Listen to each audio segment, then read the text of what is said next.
আসসালামু আলাইকুম। সবাই কেমন আছেন? আশা করি ভালো আছেন। আলহামদুলিল্লাহ আমিও ভালো আছি। তো আজকে একটা জিনিস আপনাদের সাথে শেয়ার করব। সেটা হচ্ছে আমি কালকেও দেখছি এই যে ২ টা হাঁস দেখছেন। এই হাঁস ২ টার সাথে অনেকদিন আগে একটা হাঁস বাচ্চা দিয়েছিল। মানে বাচ্চা তো না, ডিম দিয়েছিল। তো ৪ টা ডিম দিয়েছিল। তো এই হাঁসগুলির মধ্যে যেটা মানে মেয়ে হাঁস ও দিয়েছিল। বাট অনেক দিন এত ঠান্ডা ছিল, প্রচণ্ড বরফে বৃষ্টিতে বাচ্চা ফুটিয়েছে। মানে একটা গাছের ২ টা গাছের নিচে দিছিল। কোনো রকম ছাউনি কিছু ছিল না, বৃষ্টি ঠান্ডা বরফ সব কিছুর মধ্যে বাচ্চাগুলি ফুটাইছে। তো বাচ্চাগুলি হয়েছে কিছুদিন আগে, এখানে হাঁটাহাঁটিও করছে। বাট কালকে থেকে বাচ্চা ৪টা বাচ্চার একটা বাচ্চাও নাই, একটাও না। এই হাঁসটা আমি মানে কালকেও বাচ্চাগুলি দেখি না, এই হাঁসটা শুধু এভাবে ডাকতেই থাকে। মানে ওর বাচ্চাগুলি আমি জানি না কি হয়েছে, ও হারায় ফেলার কথা না, কারণ বাচ্চার সাথে ওরা এই ২ টা হাঁস ছায়ার মতো থাকে। বাট কালকেও দেখছি বাচ্চা ছাড়া হাঁস যেভাবে হাঁটতেছে আর এরকম বারবার কান্না করছে, চিল্লাচ্ছে। কান্না তো না, আমার কাছে মনে হচ্ছে যে এটা ওর কান্না। বাট আজকেও দেখলাম ওর বাচ্চা ৪টা বাচ্চার একটা বাচ্চাও নাই। তো বুঝতে পারছি না। বাট কানাডাতে এরকম কোনো রুলস নাই যে কোনো প্রাণী এভাবে নিয়ে ধরে খেয়ে ফেলবে। বাট কিছু কিছু বাঙালি আছে যারা এরকম ধরে নিয়ে খেয়ে ফেলে, যেটা সত্যি কথা। তো আমার সেম মনে হচ্ছে, কারণ এই হাঁস ২ টা বাচ্চা ছাড়া একদমই হাঁটে নাই। আমার কাছে ভিডিওটা আছে, আমি আপনাদের সাথে শেয়ার করব, দেখাবো না যে ওদের বাচ্চা নিয়ে ওরা কিভাবে হাসছে। বাট কালকে থেকে আমি ওদের বাচ্চাটা ওদের সাথে দেখছি না। আমার ৪টা বাচ্চা, একটা বাচ্চাও নাই।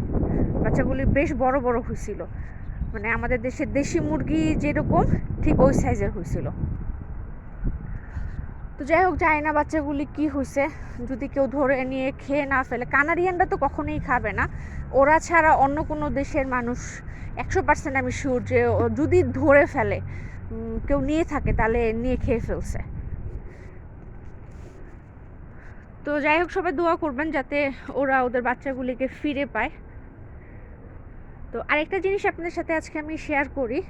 আমার রেস্টুরেন্টের পিছনে যে সাইডটা, ওখানে কদিন আগে একটা ভিডিও দিয়েছিলাম যখন পাতা হয়, পাতা ছাড়া। বাট আজকে একটা জিনিস শেয়ার করি। দেখেন, এই গাছটায় এত সুন্দর থোকা থোকা ফুল হয়েছে, যেমন আমরা কোনো কিছু গোল গোল করি, মানে বলের মতো বানাই, এই ফুলগুলি সেম এরকম হয়েছে। দেখেন, খুব সুন্দর লাগছে। আমি কালকে এটা ভাবছিলাম আপনার সাথে শেয়ার করব, বাট কালকে প্রচণ্ড বৃষ্টি ছিল, যার কারণে আমি শেয়ার করতে পারি না এই জিনিসটা। বাট আমার কাছে ভালো লাগছে, ভাবলাম আপনাদের সাথেও শেয়ার করি আমার ভালো লাগাটা।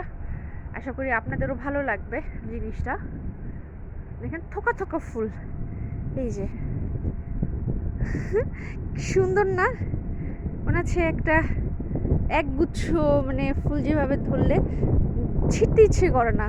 আগে হয়তো ফুল ছিঁড়ে ফেলতাম, বাট ছিঁড়তে ইচ্ছে করে না, সুন্দর লাগে দেখতে। দেখেন, এই পাশে আর এই পাশে কাছে নিলে বেশি একটু সুন্দর লাগে। আর সব সবুজে ভরে গেছে, যে এখানেও আছে কতগুলি, খুব ভালো লাগে। এই যে, তারপরে এখানে আছে, এগুলি টপের মধ্যে ফুল ছড়িয়ে রাখলে যেরকম মনে হচ্ছে যে আমরা খোপার চারপাশে ফুল দিই না, জাস্ট ওই রকম। দেখেন, মনে হচ্ছে মাঝখানে চুল, তার চারপাশে খোপার মধ্যে গুজে দিয়েছে বেলি ফুল কিংবা অন্য কোনো ফুল। এই যে দেখেন, মাশাআল্লাহ, খুব সুন্দর লাগছে। তো যাক, আমার এখন কাজের সময় হয়ে গেছে। এই যে এখানে আরেকটা ফুল, এই যে এটা যখন ছোট থাকে তখন এই অবস্থা, পরে এরকম সাদা হয়, ছোট থেকে এরকম সাদা হয়। ওরা এখনো সাদা হয়নি, এখন অনেক ছোট ছোট। যাক, তো সবাই ভালো থাকবেন, আবার দেখা হবে নতুন কোনো একটা ভিডিওতে।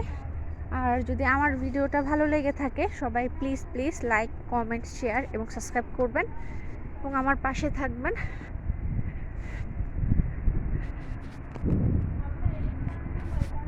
দেখা হবে আবার নতুন কোনো ভিডিওতে। আসসালামু আলাইকুম।